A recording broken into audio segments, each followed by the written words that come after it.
duit yang hilang 750. Sesiapa yang jumpa akan dapat Ejuwitri. Ejuwitri hot wire tu. Kenal lama dah. Nak main? Hello Kak, ada duit hilang? Oh, ada 750. Oh, kita nampak betul ke? Kalau jumpa boleh dapat tawar Ejuwitri Ha, jumpa dah. Duk lagi jatuh mana Kak?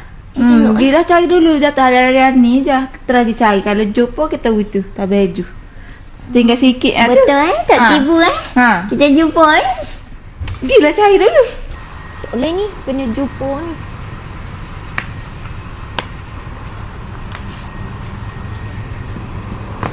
Miau miau. Ada nampak tak RM750?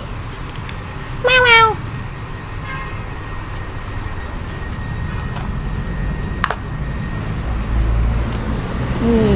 Tak boleh ni. Tak ada nak dapat juga ni. Berbaloi tu RM750 je. No Mana? Ayah nak jumpa. Habis masa je. Tak apalah.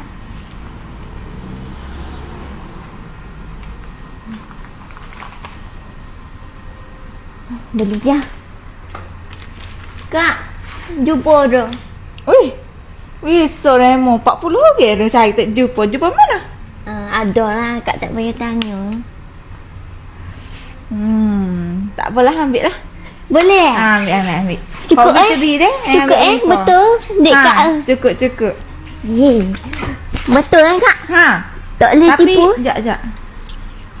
Apa bang hotel lain tak usah cara. Saya ada duit. Bye Kak. Hak kita dah ke? Bye Kak. Thank you. Nanti kita main pula beli wifi pula je. Beres. Senang buat piti. 40 orang lagu tu. Mana? Buat idea. Tak tepek dia. Oh. Esok buat pula tubuh kau. Bagus. Kita.